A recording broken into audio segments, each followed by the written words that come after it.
Olá, tudo bem? Eu quero começar esse vídeo mandando um abraço para dois inscritos do nosso canal, o Cássio Silva e a Dora Marchiori.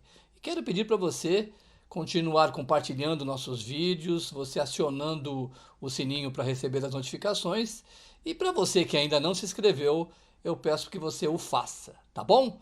E o nosso tema hoje é ética. O brasileiro é corrupto? Nós vamos conversar com o professor José Lima Santana. Ele é professor de Direito da Universidade Federal de Sergipe. Vamos ao vídeo?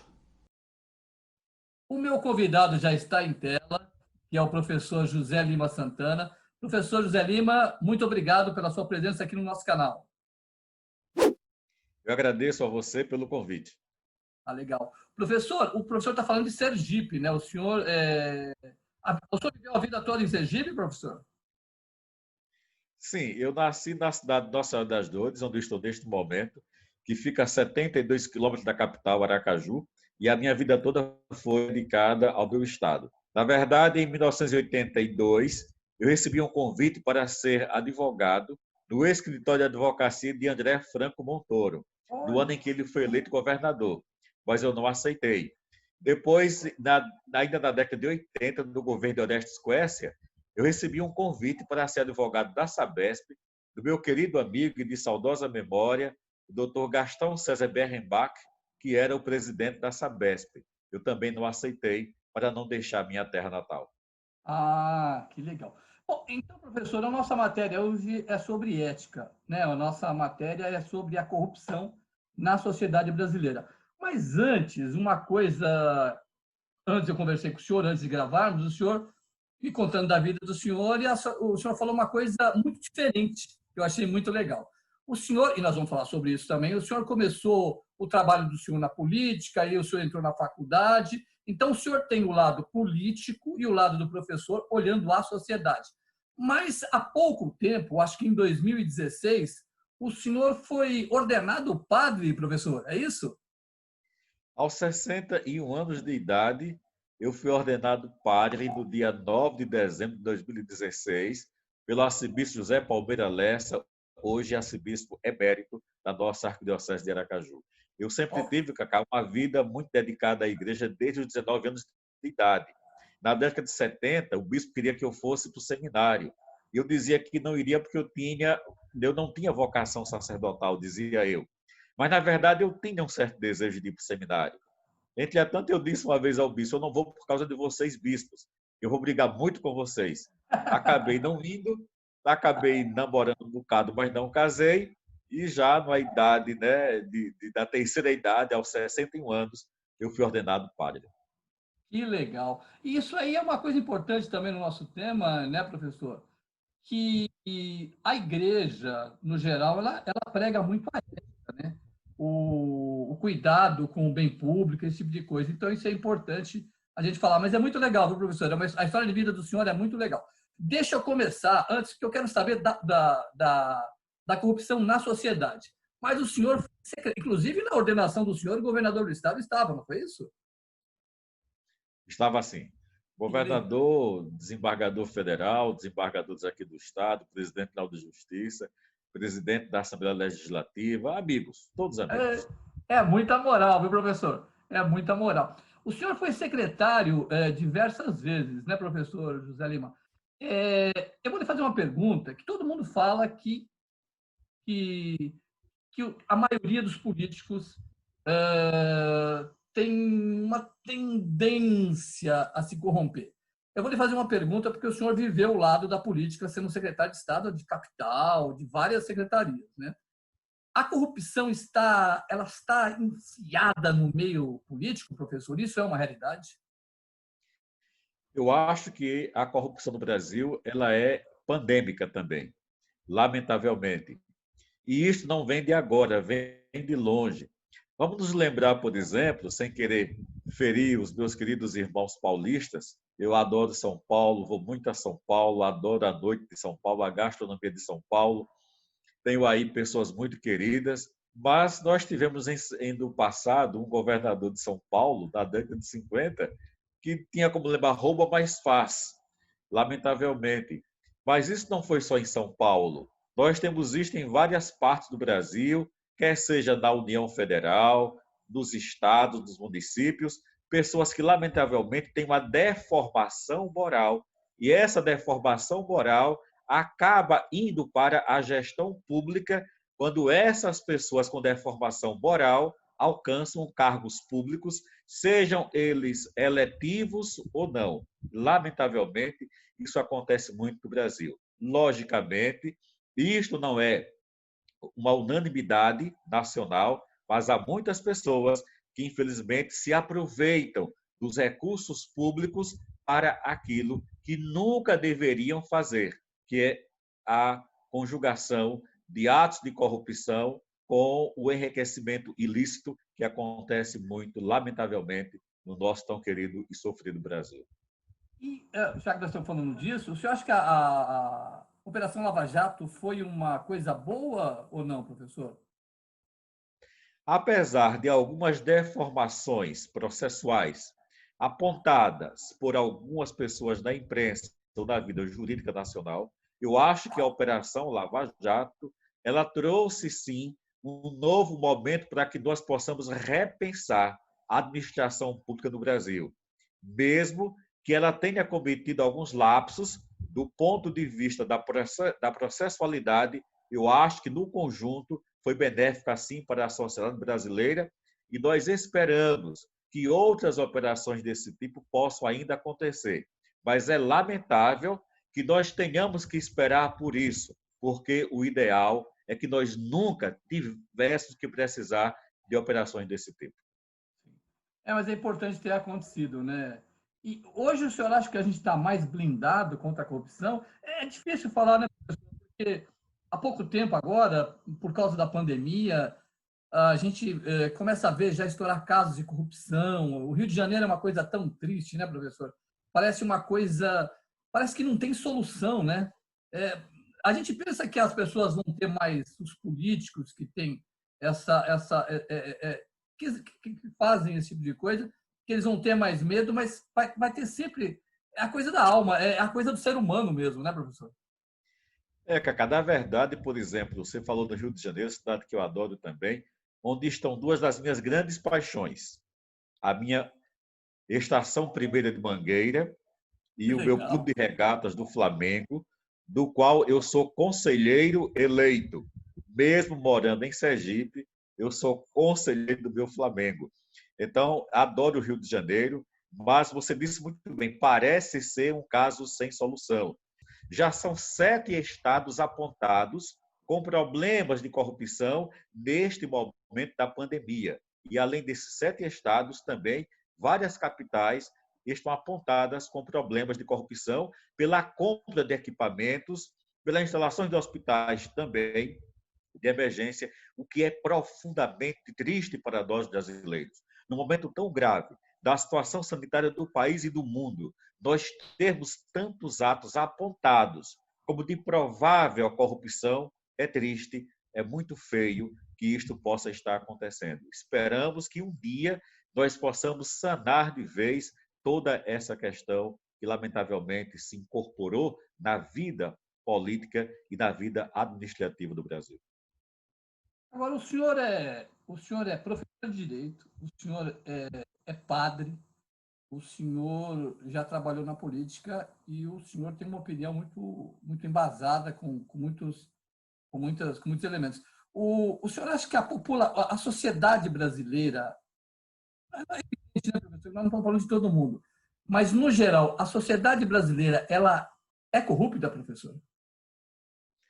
Olha, cara, Platão dizia pela voz de Trasímaco, dos seus diálogos, que a sociedade é o reflexo dos governantes e os governantes são reflexos da sociedade. Eu não sei se realmente Trasímaco, pela voz de Platão, tem razão nesse sentido. Mas o que nós vemos na sociedade é nós acompanharmos no nosso dia a dia pequenos atos, eu não vou dizer só de corrupção, mas de indelicadezas. Sim. Essa questão do jeito brasileiro, de cada um querer se arrumar da melhor maneira possível. Eu vou me permitir, se você também me permitir isto, de dar alguns exemplos. Quando eu fui diretor da Companhia de Saneamento de Sergipe, da qual eu sou advogado aposentado, eu fui ali diretor financeiro administrativo e presidente, uma vez eu recebi um fornecedor que queria receber um dinheiro, mas o dinheiro dependia da Caixa Econômica liberar um contrato de financiamento, uma parcela desse contrato. Ele então me perguntou como é que a gente pode se acertar para o senhor me liberar de outra fonte de recursos. Eu então chamei a minha secretária, Dona Alba, que eu vou dar os nomes. Chamei Ulisses, meu gerente financeiro, chamei Ariosvaldo, meu assessor, chamei Eudson, meu gerente comercial, e pedi que ele fizesse a proposta na frente deles quatro. E eu disse: o senhor nunca mais há de entrar na minha sala. E realmente nunca mais ele entrou na minha sala. Num outro momento, em que eu fui secretário de Transporte de Aracaju, na verdade o título é Superintendente de Transportes Urbanos de Aracaju, na década de 90, eu recebi uma proposta de aumentar a tarifa de ônibus em 5 centavos. Eu não ia roubar do poder público, eu ia roubar do povo. 5 centavos na tarifa, daria cerca de 300 mil por mês às empresas e me prometiam 50 mil reais naquela época, isso em 94, logo depois da vinda do ano real. E até me disseram, ou 50 mil reais os 50 mil dólares, porque na época o real estava paritário com o dólar. Eu mandei que tivesse vergonha na cara. Eu até brinco com os meus alunos, dizendo assim: se eu tivesse recebido toda essa grana pelo tempo que eu fiquei lá, eu não estava aqui dando aula, eu estava morando num chalé nos Alpes Suíços. E depois que eu fui secretário de Estado da Saúde, uma vez eu encontrei, vou dar também o nome, com Romeu, dono da empresa Sercol, quando eu já tinha deixado a secretaria. Eu estava voltando de São Paulo à noite, no aeroporto de Aracaju, pegando as minhas malas, ele me viu, atravessou e veio com um cartão dele e disse: doutor, aqui está o meu cartão. No dia que precisar de mim, pode dispor, porque o senhor nunca pediu nada a ninguém quando foi secretário. Eu aí ri e disse: e eu tinha que pedir? Ninguém tem que pedir nada. Tem apenas que fazer o seu papel de bem zelar pelos recursos públicos. Impressionante. O senhor falando, né? Porque, e o senhor é muito claro, o senhor dá nome aos bois, porque isso que é legal. Exatamente. Isso que é legal. O senhor falando, a gente tem uma visão muito crua, né? Muito real da facilidade, né? Porque é engraçado isso, né? O elemento ele vai para cima do secretário, seja lá que for, ele faz a proposta, colar, colou, né? E para muita gente cola, né, professor? Há muita gente cola lamentavelmente. Eu É, costumo dizer o seguinte, Cacá. Eu sou advogado há 40 anos, exerci vários cargos públicos, sou professor universitário, aposentado como advogado da Compensamento de Sergipe, e o meu patrimônio maior, do ponto de vista financeiro, é uma propriedade rural que eu herdei do meu saudoso pai. É o meu maior patrimônio, é este. Fisicamente falando, economicamente falando, foi o que eu herdei do meu pai. E existem algumas situações, professor, eu vou até, peguei aqui que eu escrevi, um artigo que um sociólogo escreveu, o nome dele é Ronaldo Elal, ele é da Universidade Estadual do Rio de Janeiro. Ele fez a seguinte provocação, eu vou ler aqui para o senhor. São situações, né, situações da vida. Eu acho que ele estava falando sobre corrupção. Ele falou assim, ó, você tem um filho doente, esperando há 2 anos por uma cirurgia no SUS. Aí um servidor lhe oferece um furo na fila em troca de dinheiro. Você não pensa em pagar? É uma situação complicada, né, professor? Mas se a pessoa for sua íntegra, ela não vai fazer, né? Sim, é verdade. Olha, a minha mãe vai completar 85 anos no dia 9 do próximo mês.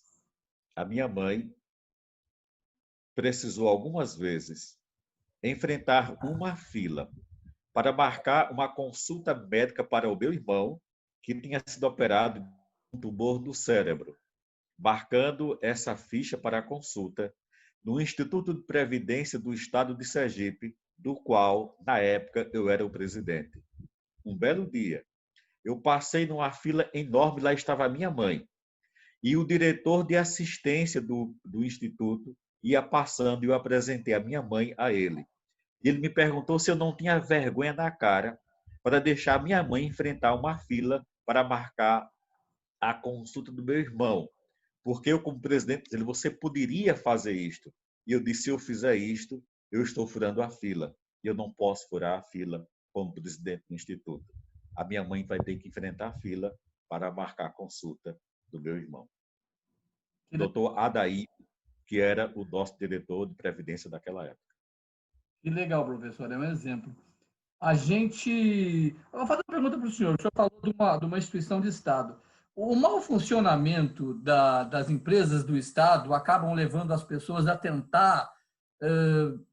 É errado, né, professor? Mas o mau funcionamento, o senhor acha que pode também levar as pessoas a tentar dar esses jeitinhos e fazer esses cortes, professor? Sim, é verdade. Cacá, a prestação de serviços públicos no Brasil, em muito da sua parte, é muito ruim ainda. Eu sou professor de direito administrativo e quando eu vou ensinar aos meus alunos serviços públicos, eu sempre dou estes exemplos. Há uma má prestação de serviços. Você imagine, eu fui presidente da Companhia de Saneamento, eu fui secretário de Transportes, secretário de Saúde. Então, eu trabalhei muito com a prestação de serviços públicos. Então, esta falta de uma boa prestação de serviços acaba nos levando exatamente a favorecer que hajam problemas desse tipo, desta ordem, que não deveria haver. Se tudo corresse da forma devida, se todos trabalhassem convenientemente, nós não precisaríamos desses jeitinhos, dessas coisas que acabam levando daquela maneira a problemas de corrupção realmente ou da falta de ética do serviço público. Mas a gente não tem muita esperança, né? A gente. É o que o senhor está falando, é uma coisa endêmica. O senhor acha que um dia a gente consegue mudar a solução do povo e também dos políticos, professor? O senhor acha que a gente pode sonhar com isso ainda ou não? Acá nós temos que mudar e vamos mudar, mas só com a educação. Me permita, por exemplo, dizer aqui o que disse Aristóteles na Ética a Nicômaco. Nicômaco era o pai de Aristóteles, mas aqui no caso era o filho dele. Um livro para o filho, ele diz assim: é visto que o homem que tem grandeza de alma é o mais merecedor de todos.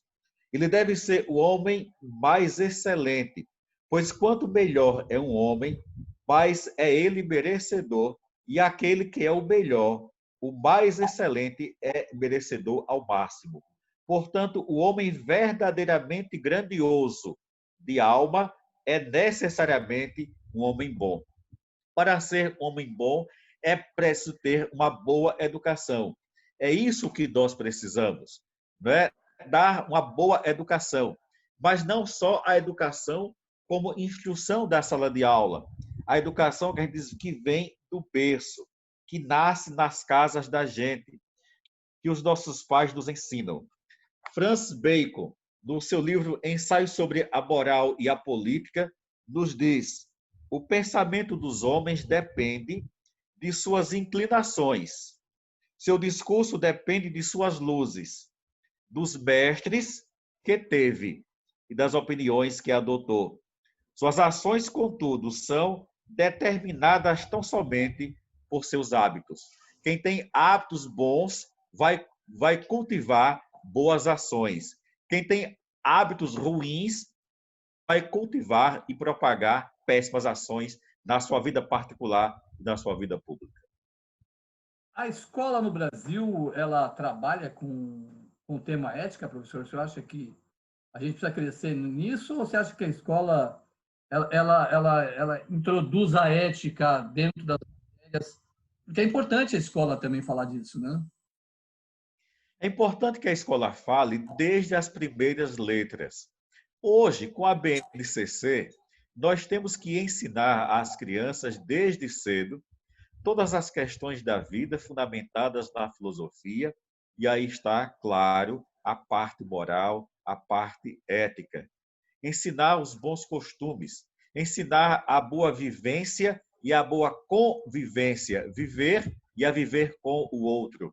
E quando nós aprendemos a viver e a conviver com o outro, nós vamos lutar por aquilo que nós chamamos os nossos compromissos, os nossos direitos e os nossos deveres.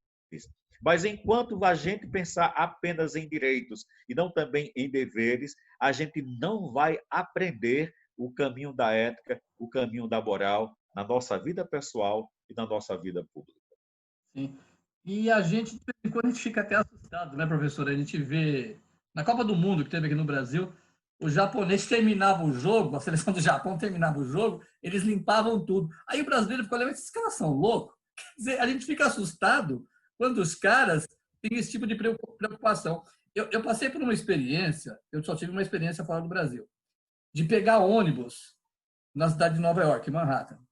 E eu não sabia como pegava ônibus lá. Eu e minha esposa, a gente estava comemorando 25 anos de casado. E aí nós paramos, o ônibus parou, a gente não sabia, depois a gente entendeu. Entramos no ônibus, onde é que paga, chegamos no ponto que a gente ia, descemos e não pagamos. Não pagamos. E a gente ficou assim muito preocupado com isso. Né? Aí na volta, quando a gente ia pegar o ônibus de novo, aí uma pessoa moradora de lá, né, da cidade, falou, ó, tem ali, ó, do lado do ponto de ônibus, tem um totem lá, o senhor vai lá, coloca o cartão lá, que é o cartãozinho de transporte, né, do metrô, que é o mesmo do ônibus, e o senhor digita lá, aí o senhor entra, mas ninguém te cobra dentro do ônibus. Quer dizer, isso aí no Brasil não ia dar muito certo não, né, professor? É verdade. Eu também passei por coisas semelhantes na Suíça. A minha irmã morou alguns anos na Suíça. E quando eu ia para lá, para a casa dela, eu passei por isso uma certa vez na cidade de Lucerna, da Suíça alemã. Nós pegamos um ônibus e o ônibus lá tem o motorista, mas não tem o cobrador. Sim. Nova Tem uma York também. sacola onde você coloca o dinheiro ou passa o cartão e pega o seu troco. E o que eu achei interessante é que lá tem um sistema integrado, mas integrado na rua. Ou seja, você pega um ônibus para ir a tal bairro e você paga a passagem cheia até o tal bairro. Mas no caminho você desce e pega um segundo ônibus. Como você já pagou a passagem inteira, você não paga a segunda passagem. Mas todo mundo que não pagou e pegou o segundo ônibus, todo mundo paga. Aí quem já pagou, entra pela porta traseira. Quem não pagou, entra pela dianteira. A minha irmã dizia, você presta atenção, que nós que já pagamos, vamos entrar pela traseira. Mas todo mundo que está aqui ao nosso lado, que não pagou ainda, vai pagar agora, vai entrar pela dianteira. E E todo entrou. mundo fazia isso. A outra coisa foi na cidade de Emmen, uma cidadezinha aqui perto de Lucerna, onde tem um shopping, o Emen Center. Na hora do almoço, no começo eu achei estranho, um bocado de jovens adolescentes sentados no chão com o seu lanche, fazendo o seu lanche.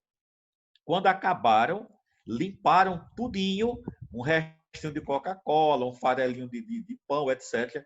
Todo mundo limpou o chão, isso num shopping, sentados no chão.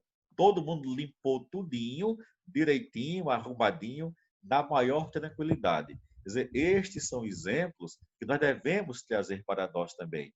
É preciso que façamos isto, mas que nós ensinemos às nossas crianças a partir de agora, para que em décadas futuras nós possamos ter uma outra civilização, uma outra cultura, com o mesmo povo que nós temos, dessa mistura de raças.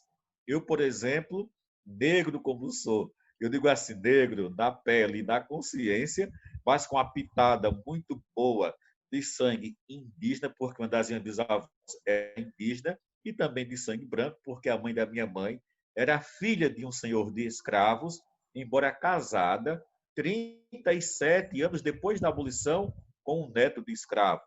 Imagina o que seria, o que foi isso. Uma branca, que era filha de um senhor de escravos, casar com um neto de escravos. 37 anos após a abolição, não era muito fácil. Mas a gente precisa, com este mesmo povo miscigenado, construir uma nova civilização, uma nova cultura. Eu não gosto quando dizem que o povo brasileiro é corrupto. Não são todos nós, não é o povo em si. Somos muitos de nós que o somos, mas eu espero que estes um dia possam dar lugar a uma nova cultura, uma nova civilização com este povo tão mesclado que nós temos no nosso país. Sim. Não, e o senhor falou uma coisa muito importante, né, professor? E a educação vai ser muito importante nisso, né? A gente precisa investir muito na educação do povo, porque você só consegue passar essa conscientização pela família, como o senhor falou, porque a família é primordial, sem sombra de dúvida, e com a educação, né? Exatamente. O meu pai era um homem simples, homem da roça. Ele era marchante, ele matava boi para fazer carne de sol. Aqui, a minha cidade natal disputa com outra cidade, aqui em Sergipe, o título de fazer a melhor carne de sol do estado. Só que eu costumo dizer que a outra cidade tem a melhor carne de sol do estado de Sergipe. E a minha cidade tem a melhor carne de sol do mundo. Nós somos bairristas, muito bairristas. E o meu pai, uma certa noite, noite de julho, noite chuvosa de julho, os dois neguinhos dele, os filhos dele, eu e meu irmão, tomando café da noite, nosso jantarzinho, depois de mamãe estava arrumando a mesa, meu pai nos deu uma lição de moral, de justiça, não esqueço nunca disto. Ele pegou assim um açucareiro e segurou e disse, olha, se isso aqui for de vocês, não deixe ninguém tomar, porque é de vocês.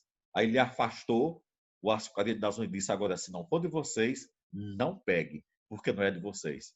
Eu devia ter 7 anos de idade naquela época. Eu nunca esqueci esta lição do meu pai. Então, quem aprende uma lição desta nunca esquece, vai procurar, no máximo possível, uma correção da sua própria vida. Porque quando um pai, por exemplo, ele o senhor falou isso, o levar vantagem, o filho está vendo. O grande exemplo do filho é o pai, né? Quando ele vê o pai enrolando alguém, quando ele vê o pai passando em farol vermelho, sendo esperto, ele vai achar que é correto, né, professor? Exatamente, essas lições caseiras, elas ficam para o resto da vida. Então, quando você tem uma família que dá uma sustentação, embasamento moral, ético, você vai arrastar para a vida inteira isso. Mas quando você vê a família com pequenos deslizes, olha, de um pequeno deslize a um grande deslize é um pulo, é um salto. E isto pode acontecer com grande facilidade, lamentavelmente.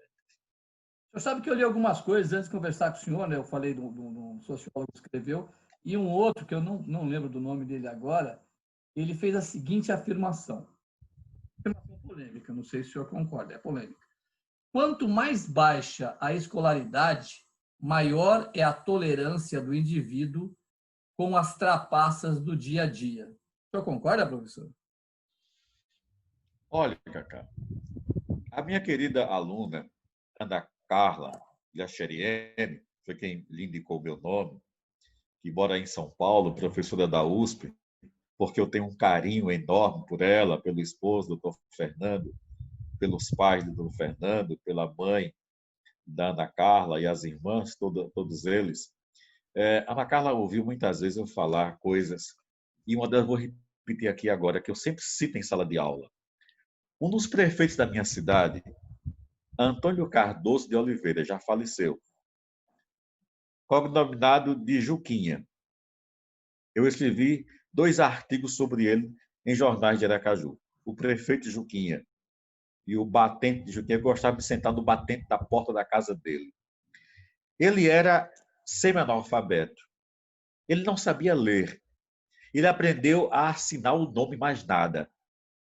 Foi um dos melhores prefeitos da minha terra em todos os tempos. Homenageado no Yacht Clube de Aracaju, em 1969, pelo governador Lorival Batista, que foi senador durante 24 anos, como sendo o melhor prefeito do estado de Sergipe daquele ano. Não sabia ler nem escrever, apenas assinava o nome. Um homem ético, que foi inclusive processado por improbidade administrativa pelo Tribunal de Contas do Estado, naquela época. Mas, com certeza, não cometeu nenhum ato de improbidade. O que aconteceu com ele é como ele não sabia ler, ele acabou permitindo que alguém fizesse. E aqui na cidade, todo mundo sabe quem foi que fez. Tanto é que, quando ele entrou na prefeitura, ele tinha a fazenda Riacho da Areia e uma casa para morar.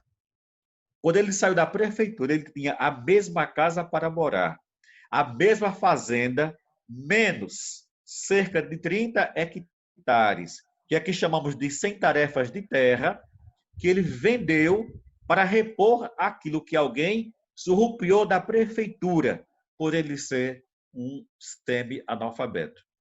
E vem agora um exemplo. A cidade passou a ser talvez a mais limpa do estado de Sergipe.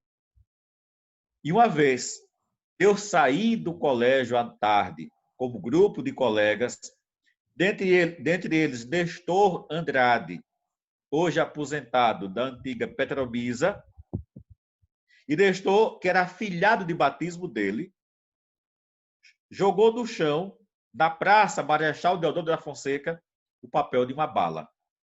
O padrinho prefeito estava sentado no bar de Delson, levantou-se e disse: eu coloquei essa cesta de lixo aqui para vocês colocarem o lixo.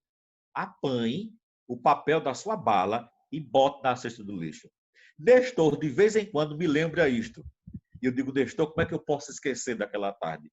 A vergonha que você passou, que o seu padrinho fez você passar. Um homem semi-analfabeto. Antônio Cardoso de Oliveira, um dos melhores prefeitos da minha terra de todos os tempos.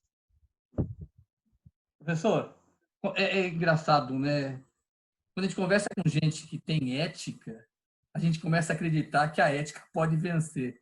Professor, muito obrigado, muito obrigado. Eu estou muito feliz do senhor participar e vou procurar o senhor depois para falar sobre outras coisas.